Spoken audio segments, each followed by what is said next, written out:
చిట్యాల మండలం వెలిమినేడు గ్రామంలో కామ్రేడ్ మల్లం యాదయ్య 29వ వర్ధంతి సందర్భంగా డివైఎఫ్ఐ ఎస్ఎఫ్ఐ ఆధ్వర్యంలో నిర్వహించిన వాలీబాల్ పోటీలను డివైఎఫ్ఐ రాష్ట్ర అధ్యక్షులు కోట రమేష్ ప్రారంభించారు. చిట్యాల మండలం వెలిమినేడు గ్రామంలో కామ్రేడ్ మల్లం యాదయ్య 29వ వర్ధంతి సందర్భంగా డివైఎఫ్ఐ ఆధ్వర్యంలో నిర్వహించిన వాలీబాల్ పోటీలను డివైఎఫ్ఐ రాష్ట్ర అధ్యక్షులు కోట రమేష్ ప్రారంభించారు. ఈ సందర్భంగా వారు మాట్లాడుతూ మల్లం యాదయ్య ప్రజాతంత్ర ఉద్యమంలో పనిచేస్తున్న క్రమంలో మరణించారు. వారి కుమారుడు మల్లం మహేష్ విద్యార్థి దశ నుండి ఎస్ఎఫ్ఐ డివైఎఫ్ఐ సంఘంలో విద్యార్థి యువజన సమస్యలపై పనిచేస్తూ సమాజ మార్పుకు తన వంతు ప్రయత్నం చేస్తున్నాడు. నేటి యువత డ్రగ్స్, గంజాయి మరియు ఆన్లైన్ బెట్టింగ్లకు దూరంగా ఉండాలన్నారు. ప్రభుత్వం ఉక్కుపాదం మోపి వాటిని అరికట్టాలి అన్నారు. ఆన్లైన్ బెట్టింగ్లలో లక్షలు పోగొట్టుకొని అప్పుల పాలై ఆత్మహత్యలు చేసుకుంటున్నారు.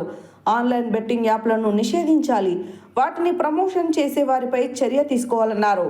డివైఎఫ్ఐ జిల్లా కార్యదర్శి మల్లం మహేష్ మాట్లాడుతూ యువత చెడు వ్యసనాల బారిన పడకుండా ప్రతి సంవత్సరం క్రీడలు నిర్వహించడం జరుగుతుంది అన్నారు. ఐపీఎల్ సందర్భంగా జరిగే బెట్టింగ్లను నిషేధించాలన్నారు. డివైఎఫ్ఐ మండల ఉపాధ్యక్షులు కూనూరు గణేష్ అధ్యక్షతన జరిగిన ఈ కార్యక్రమంలో డివైఎఫ్ఐ మండల కార్యదర్శి వడ్డగాని మహేష్, డివైఎఫ్ఐ మాజీ డివిజన్ నాయకులు దేశబోయిన నరసింహ, ఆరూరే నరసింహ, ఆడపు రమేష్, ఎస్ఎఫ్ఐ డివిజన్ నాయకులు గోలి సాయి కిరణ్, డివైఎఫ్ఐ గ్రామ శాఖ అధ్యక్షులు ఆరూరి పవన్, కార్యదర్శి మేడి మనోజ్, సిపిఎం నాయకులు నాతి వెంకటరమణయ్య, సూరకంటి మోహన్ రెడ్డి, ఎస్ఎఫ్ఐ డివైఎఫ్ఐ గ్రామ నాయకులు నూతనకంటి లింగస్వామి, గుర్రం అరుణ్, కూరాకుల శివశంకర్, రోహిత్, మధు, స్వామి, యశ్వంత్ తదితరులు పాల్గొన్నారు. అమరవీరులు మల్లం యాదయ్య గారి యొక్క స్ఫూర్తితోటి ఈ ప్రాంతంలో అనేక మంది పార్టీ కోసం, ప్రజల కోసం పనిచేస్తూనే వివిధ కారణాల రీత్యా వారు మరణించారు. వారి స్ఫూర్తితోటి అమరవీరుల స్ఫూర్తిని అందుకొని మనం ముందుకెళ్లాల్సిన అవసరం ఉంది. అందుకు ఎస్ఎఫ్ఐ డివైఎఫ్ఐ పునరంకితం కావాల్సిన అవసరం ఉంది.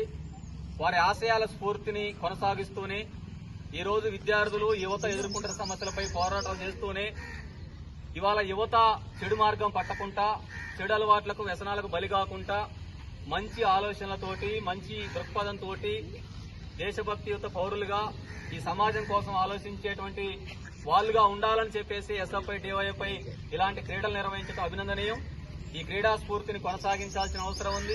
ఇవాళ విద్యార్థి యువత పెడమార్గం పడతా ఉన్నారు.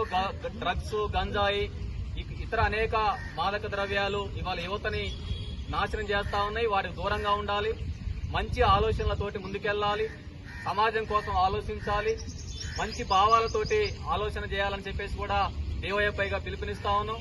ఇవాళ మారుమూల గ్రామీణ ప్రాంతాల్లో కూడా డ్రగ్స్, గంజాయి అనేటువంటి మహమ్మారి ఇవాళ యువత జీవితాలు నాశనం కావడానికి, యువత చిన్న వయసులోనే ప్రాణాలు పోగొట్టుకోవడానికి అనేక రకాల వ్యసనాలు కారణం అవుతా ఉన్నాయి. అందుకని